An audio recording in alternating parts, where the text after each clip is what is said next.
అందరికీ నమస్కారం. Welcome to untold history Telugu channel. అంతా అనుకున్నట్టే డొనాల్డ్ ట్రంప్ యూఎస్ అధ్యక్ష పీఠాన్ని గెలుచుకున్నాడు. ట్రంప్ తన విజయోత్సవ ఉపన్యాసాన్ని ఇస్తూ తీవ్రమైన భావోద్వేగానికి గురయ్యాడు. అందరికీ ధన్యవాదాలు అంటూ ప్రారంభించి అమెరికాకు మళ్ళీ మంచి రోజులు రాబోతున్నాయి, స్వర్ణయుగం రాబోతోంది అన్నాడు. ఈ ఎలక్షన్స్ కోసం మన పార్టీ అద్భుతంగా పోరాడింది. ఇదే పోరాటాన్ని ఇక ముందు కూడా కంటిన్యూ చేసి దేశాన్ని మరోసారి అద్భుతంగా తీర్చిదిద్దుదాం అన్నాడు. మేక్ అమెరికా గ్రేట్ అగైన్ అంటూ స్లోగన్ని కూడా ఇచ్చాడు. ఎలక్షన్ క్యాంపెయిన్ చేస్తున్న సమయంలో నా పైన హత్యాయత్నం జరిగింది. అదృష్టవశాత్తు నేను బ్రతికిపోయాను. అమెరికాకు, అమెరికా ప్రజలకు సేవ చేయడానికే ఆ దేవుడు నా ప్రాణాలు ఆ రోజు కాపాడాడు అని చాలామంది నాకు చెప్పారు. దేవుడు ఆ రోజు నన్ను చంపక ప్రాణాలతో బయటపడేయడం వెనక అసలు కారణం ఏమిటి అంటే ఈ దేశాన్ని తీర్చిదిద్దాల్సిన బాధ్యత నాపైన ఉంది అనే. ఇప్పుడు ఆ బాధ్యతను నెరవేర్చే సమయం వచ్చింది. ఇక అమెరికాను గ్రేట్గా తీర్చిదిద్దుకుందాం అంటూ ఉద్వేగభరితుడవుతూ స్పీచ్ ఇచ్చాడు. నిజంగా ట్రంప్ అద్భుతమైన విజయం సాధించాడు. అయితే ఈ విజయం ట్రంప్కి అంత ఈజీగా ఏమీ రాలేదు. యుద్ధంలో రాజు కత్తిపట్టి గెలుపు కోసం ఏ విధంగా పోరాడుతాడో ఆ విధంగానే పోరాడాడు. ఈసారి డొనాల్డ్ ట్రంప్ గెలుపులో ఒక ప్రత్యేకత ఉంది. అది ఏమిటంటే ఒకసారి గెలిచి 4 ఏళ్ళు రూల్ చేసి నెక్స్ట్ టైం ఓడిపోయిన తర్వాత మళ్ళీ గెలిచిన యుఎస్ అధ్యక్షుల లిస్టులో ఇప్పటి వరకు ఒక్కడే ఒక్కడు ఉన్నాడు. అతని పేరు గ్రోవర్ క్లీవ్లాండ్. 1885 నుండి 1889 వరకు అధ్యక్షుడిగా ఉండి నెక్స్ట్ టర్మ్ ఓడిపోయి తిరిగి 1893 నుండి 1897 వరకు గెలిచి యుఎస్ అధ్యక్షుడిగా చేశాడు. ఇతని తర్వాత ఇతనిలాగే ఇప్పుడు డొనాల్డ్ ట్రంప్ చేయబోతున్నాడు. 2017 నుండి 2021 వరకు ట్రంప్ యుఎస్కు అధ్యక్షుడిగా చేశాడు. మధ్యలో ఓడిపోయాడు. 2021 నుండి ఇప్పటిదాకా జో బైడెన్ అధ్యక్షుడిగా ఉన్నాడు. ఇప్పుడు డెమోక్రటిక్ పార్టీ అభ్యర్థి కమలా హారిస్ను ఓడించి ట్రంప్ మళ్ళీ అధ్యక్షుడు అవబోతున్నాడు. ఇప్పటి వరకు యుఎస్ అధ్యక్ష స్థానానికి 46 సార్లు ఎలక్షన్స్ జరిగాయి.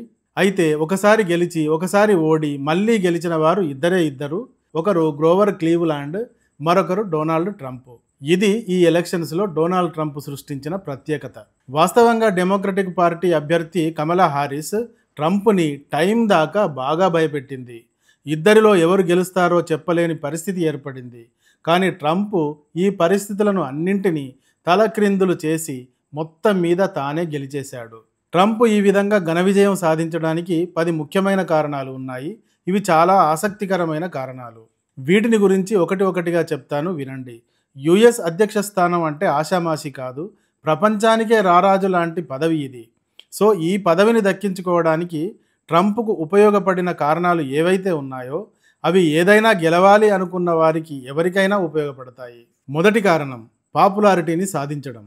ఇది పాజిటివ్గా అయినా సరే, నెగిటివ్గానైనా సరే ఏడాది పొడుగునా ప్రజల నోళ్లలో తన పేరు నానేలా చూసుకోవడం. ట్రంప్ ఈ పనిని పర్ఫెక్ట్గా అమలుపరిచాడు. జో బైడెన్ రూలింగ్ ప్రెసిడెంట్ అయినా బైడెన్కి ఈక్వల్గా ఈ 4 ఏళ్ళు కూడా అన్ని రకాల మీడియాలలో తన పేరును ట్రెండ్ అయ్యేలా చూసుకున్నాడు. ప్రజలను ఈ విధంగా తనను మరిచిపోకుండా చూసుకున్నాడు. ట్రంప్ పైన 4 క్రిమినల్ కేసులు ఉన్నాయి.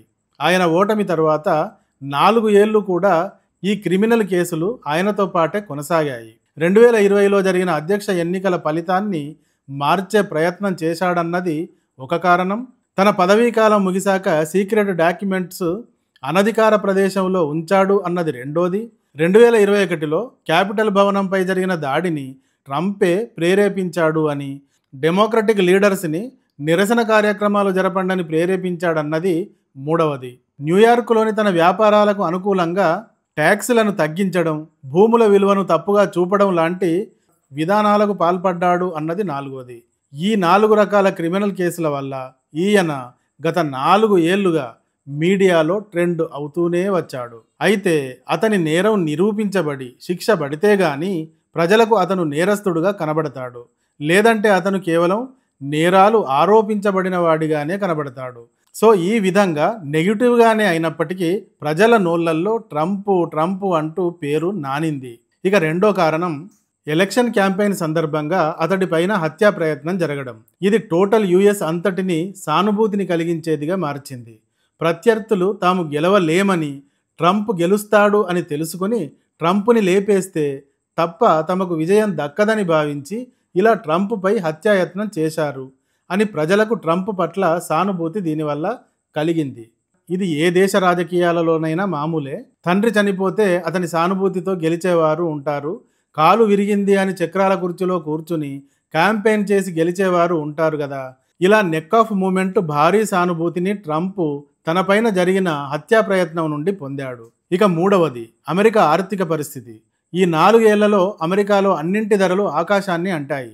2024 నాటికి గతం కంటే 23% అధికంగా ధరలు పెరిగాయి. గతంలో ఒక గుడ్డు విలువ $2 ఉంటే ఇప్పుడు అది $4.5 అయింది.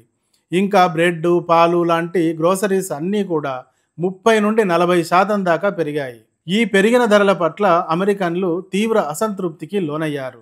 అందుకే ఒక సర్వేలో జో బైడెన్ గురించి 10 మందిని అడిగితే 4 మాత్రమే పర్వాలేదన్నారు, 6 వేస్ట్ అన్నారు. దీనిని ట్రంప్ బాగా క్యాష్ చేసుకున్నాడు. పెరిగిన ధరలపైన విరుచుకుపడి విమర్శలను గుర్పించడం ద్వారా ట్రంప్ వస్తే ధరలు ఇలా కళ్యాలు లేని గుర్రాల్లా పరుగులు తీయవేమో అని నమ్మారు. తర్వాత 4వది అమెరికాలోకి వెల్లువలా వస్తున్న అక్రమ వలసలు. ట్రంప్ రూలింగ్ పీరియడ్లో అంటే 2018 దాకా ఇల్లీగల్ ఇమ్మిగ్రేషన్స్ని అడ్డుకోవడానికి కఠినమైన నియంత్రణ చర్యలను అమలు చేశాడు. కానీ జో బైడెన్ వచ్చాక వీటిని బాగా సడలించాడు. దీంతో ఇతని పీరియడ్ మొత్తంలో 1 కోటి కంటే ఎక్కువ మంది ఇల్లీగల్ ఇమ్మిగ్రెంట్స్ యుఎస్లోకి ప్రవేశించారు. ఈ ఇష్యూపై ట్రంప్ చాలాసార్లు తాను వస్తే ఈ ఇల్లీగల్ ఇమ్మిగ్రెంట్స్ అందరినీ వెనక్కి పంపుతానని ప్రకటిస్తూ వచ్చాడు. సో దీనిపై స్థానిక శ్వేత జాతీయులు ట్రంప్ పట్ల మొగ్గు చూపారు. ఇక 5వ కారణం ముస్లిం ఓటర్సు. ట్రంప్ ఇరాన్లోని న్యూక్లియర్ ప్లాంట్స్ని కొట్టేయండి అని ఇజ్రాయెల్కి అడ్వైజ్ ఇచ్చాడు. దీనివల్ల తాను గెలిస్తే ఇజ్రాయెల్కి ఫుల్ సపోర్ట్ ఇచ్చినట్టే. కానీ గత ఏడాది కంటే ఎక్కువ రోజుల నుండి ఇజ్రాయెల్ గాజాని నామరూపాలు లేకుండా నాశనం చేస్తోంది. గాజాలోని 20 లక్షల మంది ముస్లింలు ఏమయ్యారో, ఎక్కడికి పారిపోయారో కూడా తెలియదు. ఇక ఇప్పుడు లెబనాన్ని కూడా అదే విధంగా ధ్వంసం చేస్తోంది ఇజ్రాయెల్. లెబనాన్లో ఉన్నది కూడా ముస్లింలే. దీంతో యుఎస్లోని ముస్లిం సమాజం అంతా గాజాలోని హమాస్ పట్ల, లెబనాన్లోని హెజ్బుల్లాస్ పట్ల విపరీతమైన సానుభూతి పరులుగా మారిపోయారు. వారి కోసం ర్యాలీలు, రాస్తారోకాలు చేస్తూ ఎలుగెత్తి ఏడుస్తున్నారు. ఇలాంటి వారికి ఇప్పుడు ఓటు వేయాల్సి వచ్చింది. కాబట్టి వీరు తమ ఓటుని ప్రస్తుత ప్రభుత్వం బైడెన్ ప్రభుత్వానికి వ్యతిరేకంగా వేయాలి అనుకున్నారు. ఇంతకంటే ఎక్కువగా యుఎస్లోని ముస్లింలకు చేయగలిగిందేమీ ఉండదు కదా. ఇలా ముస్లిం ఓటు ట్రంప్కి పడి లాభపడ్డాడు. తర్వాత ట్రంప్ గెలుపుకి 6వ కారణం messaging on education and parenteral rights. అంటే తల్లిదండ్రులకు తమ పిల్లల విద్య, పెంపకం మరియు వైద్య సంరక్షణలను నిర్దేశించే హక్కు ఉండాలి అని అర్థం. దీనికి ట్రంప్ తన బలమైన మద్దతును ప్రకటించాడు. సో ఇలా విద్యార్థుల తల్లిదండ్రులను తన సైడ్కి లాక్కున్నాడు. ఇక 7వ కారణం ఇవాంజలికల్ సపోర్టు. అంటే క్రైస్తవ మతస్థులు రాజకీయ నాయకులకు ఇచ్చే సపోర్టు అని అర్థం. దీనినే ఎవాంజికల్ సపోర్ట్ అంటారు. ట్రంప్ వీరి మద్దతును బలంగా పొందగలిగాడు. తర్వాత 8వ కారణం యంగర్ యాంటీ ఎస్టాబ్లిష్మెంట్ రిపబ్లికన్స్. అంటే ఈనాటి యుఎస్ యువతరంలోని కొందరు సాంప్రదాయికంగా తరతరాలుగా వచ్చే రాజకీయ విధానాలు, వ్యవస్థలపైన వ్యతిరేకతని కలిగి ఉంటారు. తమకంటూ కొన్ని ప్రత్యేక రాజకీయ అభిప్రాయాలు కలిగి ఉంటారు. సరిగ్గా ట్రంప్ కూడా పాత ధోరణులతో కాకుండా కొత్త తరహాతో, కొత్త ధోరణితో ఆలోచించి నిర్ణయాలు తీసుకుంటాడు. కాబట్టి ఈ రకం యంగర్ బ్యాచ్ ట్రంప్కు ఓటుని గుద్దేశారు. తర్వాత 9వ కారణం యాంటీ ఇంకంబెన్సీ. అంటే ప్రభుత్వ వ్యతిరేకత. ప్రస్తుత ప్రభుత్వం చేసిన పనులు, తీసుకున్న నిర్ణయాలు, అమలు చేసిన పథకాలు ఒక వర్గం వారికి ఉపయోగకరంగా ఉండవు. ఇలాంటి కారణాల వల్ల ప్రభుత్వానికి వ్యతిరేకంగా కొందరు ప్రజలు ఆలోచిస్తూ ఉంటారు, వ్యతిరేకంగా ఓటు చేస్తారు. సో ఈ అంశం కూడా ట్రంప్కి అనుకూలించింది. ఇక చివరిది 10వది perception of strength on foreign policy. China, NATO and అంతర్జాతీయ ఒప్పందాల పైన ట్రంప్ కఠినమైన నిర్ణయాలని ప్రకటించాడు. ఇలా ప్రకటించడం వల్ల అమెరికాను గ్లోబల్ లీడర్గా ఉంచగల సమర్థుడిగా ట్రంప్ని నమ్మి ఓటుని గుద్దేశారు. ఇలాంటి 10 కారణాలు కాకుండా ట్రంప్ గెలుపుకు అవసరమైన ఇంకా ఎన్నో చమత్కారాలు కూడా చేశాడనుకోండి. ఎలాన్ మస్క్ని కూడా వాడుకున్నాడు. లా అండ్ ఆర్డర్ని కఠినంగా పాటించగలవాడిగా, ప్రజలలో తాను ఒకడిగా, అంటే వారి బంధువుగానో తమ్ముడిగానో అయినట్టుగా ప్రజల్లోకి మెసేజ్ని పంపించడం లాంటివి ఎన్నో కూడా సమర్థవంతంగా చేశాడు. ఈ అన్నింటి కారణంగా ట్రంప్ 270 మ్యాజిక్ ఫిగర్ని దాటి 279 ఎలక్టోరల్ సీట్స్ని కైవసం చేసుకుని అమెరికా అధ్యక్ష స్థానాన్ని మరోసారి అధిరోహించబోతున్నాడు.